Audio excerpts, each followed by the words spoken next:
Semua orang udah pasti tahu tentang anime. Animasi asal Jepang yang digambar dengan tangan maupun menggunakan teknologi komputer. Anime sendiri adalah salah satu industri hiburan terbesar di Jepang dengan pendapatan melampaui angka 2 triliun yen atau sekitar 232 triliun rupiah.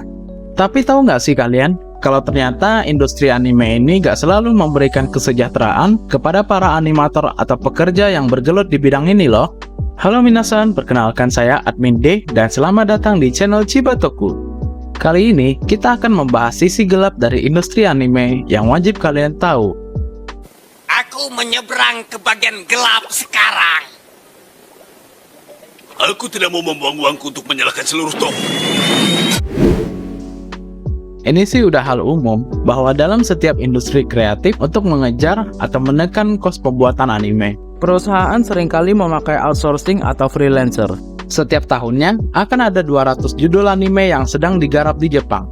Sehingga jumlah animator untuk memenuhi pasar juga otomatis akan semakin meningkat. Namun, untuk mendapatkan animator yang berbakat tentunya bukan hal yang mudah.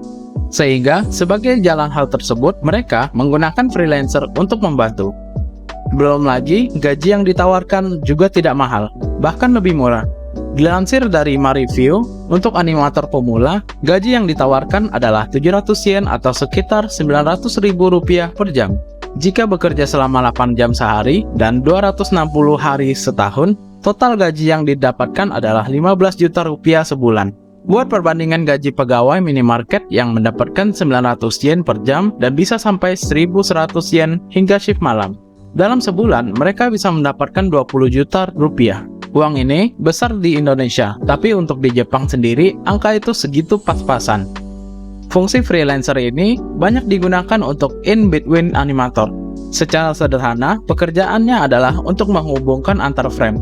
Dengan begitu, pergerakan pada animenya akan terlihat lebih halus dan mulus. Yang membuat sedih, banyak industri anime yang memperlakukan para freelancer ini semena-mena.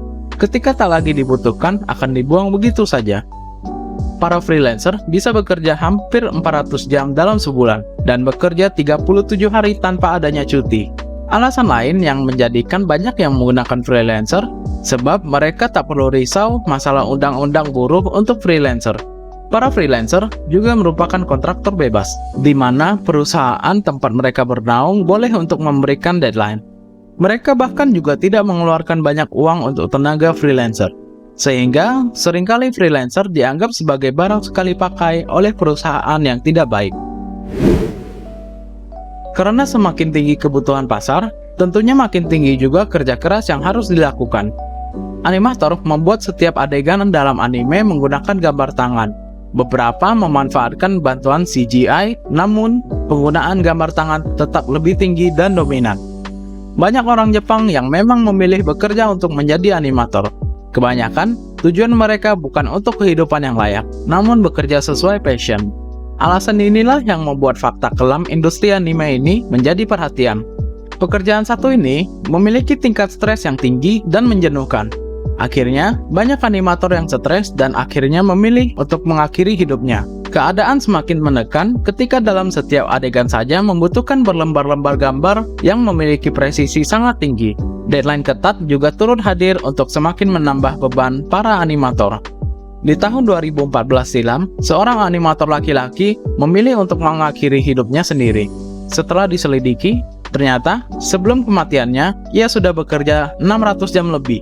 Bukan hanya masalah psikologis, tetapi juga turut andil pada kehidupan yang tidak sehat. Karena sudah bekerja untuk mengejar deadline dan lembur berjam-jam. Dan bahkan sampai melupakan makan dan hal-hal yang semestinya dilakukan manusia. Kelelahan juga mungkin saja terjadi pada para animator yang membuat tekanan makin menghimpit. Untuk memproduksi anime tentunya dibutuhkan pengisi suara atau yang lebih dikenal dengan seiyuu. Semakin tingginya popularitas film anime, maka profesi satu ini juga semakin diincar. Inilah yang menjadikan pekerjaan tersebut juga mengalami persaingan yang begitu ketat, di mana saat ini juga selain memperhatikan suara, para seiyuu juga sangat memperhatikan penampilan. Rasanya, memiliki suara bagus dan wajah menawan sudah menjadi paket lengkap. Sangat berbeda dengan dahulu yang mementingkan suara dan juga penghayatan. Saat ini, banyak juga anggota idol yang banting setir menjadi seorang seiyuu. Memang, seiyu bekerja di balik layar. Namun terkadang tetap dibutuhkan untuk menghadiri event atau konser sekalipun. Para seiyu dituntut untuk tampil sempurna secara keseluruhan, tak hanya suara saja. Efeknya, menjadikan persaingan untuk mendapatkan peran semakin sulit. Dan faktanya, di dunia seiyu ini sendiri pun sangat rentan terjadi kasus di mana untuk mendapatkan kesempatan mengisi suara anime di anime yang memiliki popularitas tinggi, mereka harus rela memberikan tubuh mereka, dalam artian harus melakukan hubungan ranjang dengan orang dalam di perusahaan pembuatan anime populer itu. Dan jika menolak, sangat mudah bagi perusahaan untuk mengganti para voice actor mereka. Nah, itu dia beberapa sisi gelap dari industri anime. Buat kalian yang masih menonton anime di situs bajakan, mungkin boleh dipertimbangkan lagi untuk mendukung para animator dengan cara menonton di situs legal atau resmi.